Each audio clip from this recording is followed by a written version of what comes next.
Imagine for a moment that every struggle you have ever faced, every tear you have ever faced, every tear you have shed in secret, and every moment of exhaustion you endured for the sake of goodness was being meticulously recorded, not just as a memory, but as a blueprint for a kingdom tailored specifically for you. Imagine a realm where the laws of physics are replaced by the laws of pure delight, where the very soil is made of fragrant musk and the pebbles beneath your feet are pearls and rubies. In the Islamic tradition, this is Jannah, a destination beyond the wildest reaches of our current imagination. But Jannah is not a single flat garden. It is a magnificent multi-dimensional hierarchy of 100 distinct levels where the gap between just 2 levels is as vast as the distance between the earth and the highest sky. While the gates are open to the faithful, the peak of this structure, al-Firdaus, is a place so exclusive and radiant that it sits directly under the throne of the most merciful, and it is said that only the elite of the righteous, the forerunners, will ever call it home. Today, we are going to explore every level of this eternal abode, from the astonishing kingdom of the lowest person to enter to the one-person rank at the absolute pinnacle of existence. To understand Jannah, we must first understand that it is the culmination of our inner state in this world. It is often described as the culmination of our inner state in this world. It is often described as the embodiment of deeds, where your character and actions in this temporary life take on a real, tangible, and eternal form. The Quran and the Sunnah explain that there are a total of 100 levels prepared specifically for those who strive. And to give you a sense of the scale, the inhabitants of the lower levels will look up at those in the chambers above them, just as we look up at a brilliant, distant star sparkling on the horizon. Even at the entry point, the experience is transformative. When the believers arrive at the doors, they are admitted to a garden called Ridwan, where they find two rivers. By washing in one, their faces begin to glow with eternal radiance. And by drinking from the other, every trace of illness or pain is removed from their bodies forever. The story of the lowest rank in Jannah is perhaps the most humbling and hopeful narration in all of Islamic scholarship. It concerns the very last man to be brought out of the fire, a man whose light on the day of judgment is so faint that it only flickers on his big toe. He crawls across the bridge of Sirat, his face being scorched by the flames, until he finally makes it across. When he stands on the other side, he looks back at the fire and exclaims that God has given him what he has not given to anyone else, because he was saved from such a trial. He eventually bathes in a shimmering pond at the gate of Jannah, which cleanses him of the wounds of his past. When he is finally admitted, he sees a dwelling so beautiful it feels like a dream, and he begs for it, promising never to ask for anything.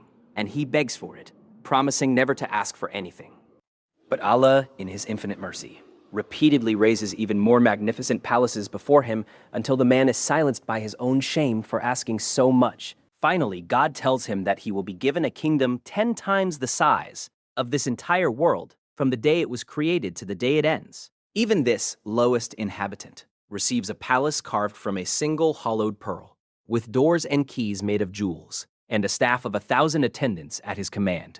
His kingdom extends as far as the eye can see, a distance equivalent to 100 years of travel. Moving beyond the entry levels, the sources identify several primary regions that reflect different degrees of distinction. There is Jannat al-Mawa, the Garden of Refuge, which serves as an abode for the martyrs and the faithful. There is Dar al-Khuld, the Garden of Eternity, a payoff for those who guarded themselves against evil. Dar as-Salam is the abode of peace, a place of total security, where no fatigue or sorrow can touch the inhabitant. Then there is Jannat an-Naim, the Garden of Delight, filled with unimaginable wealth and luxury.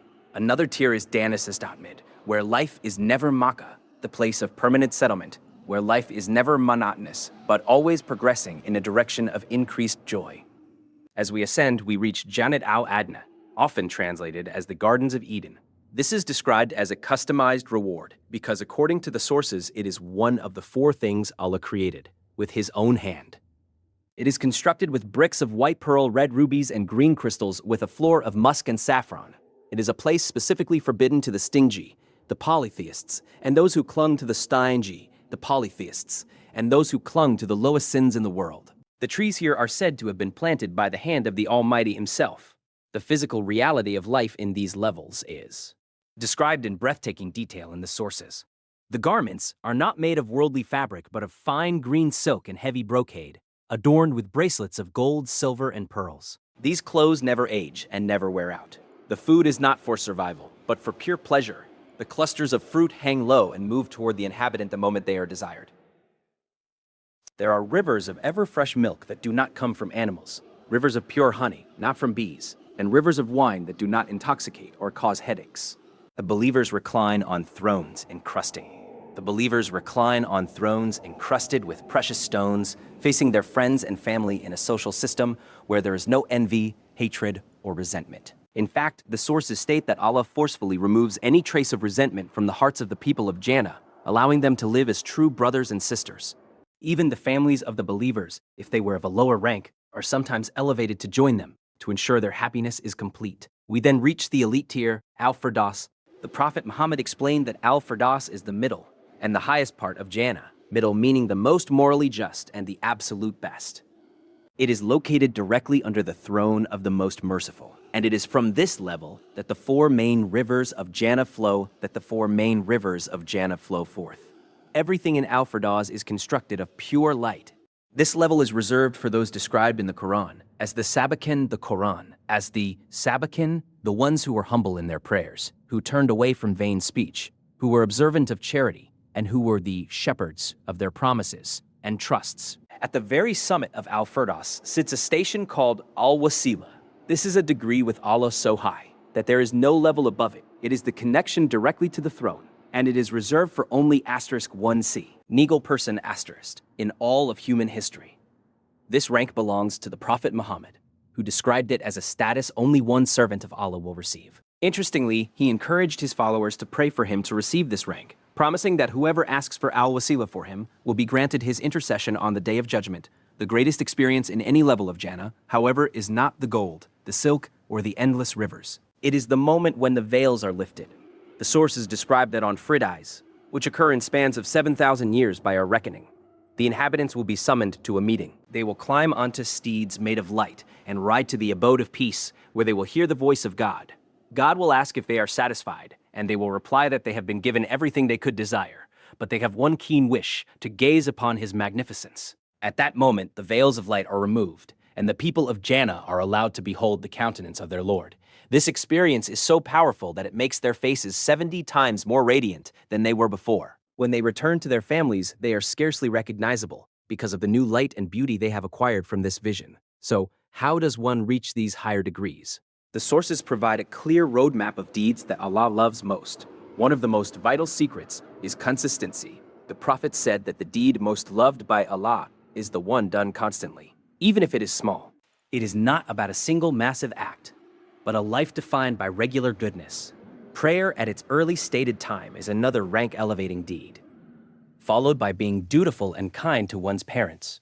Having a good character is described as the heaviest thing on the scale of deeds capable of elevating a person to same rank as those who fast and pray all night. Benefiting others is another key. The most loved of people to Allah are the most beneficial to others. Those who make a fellow human happy, settle their debts, or feed them when they are hungry.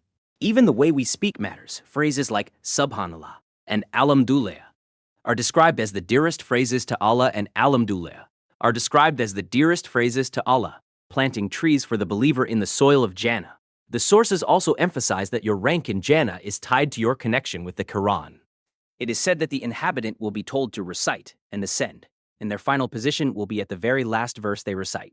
This means that every verse memorized, every lesson learned, and every hour spent in reflection is a literal brick in the palace you are building in the sky. As we conclude this journey through the levels of paradise, it is important to remember that Jannah is the end of transience and the beginning of permanence. It is a world where time exists only to measure the evolution of our joy.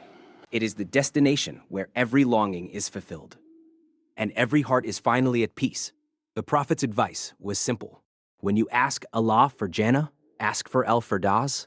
Never settle for the minimum when the mercy of the Creator is vast enough to give you a kingdom 10 times the size of the world. The levels are waiting, and the choice of where you reside for eternity is being made with every small, consistent deed you do today. Which level are you striving for? May we all meet in the gardens of al-Firdaus.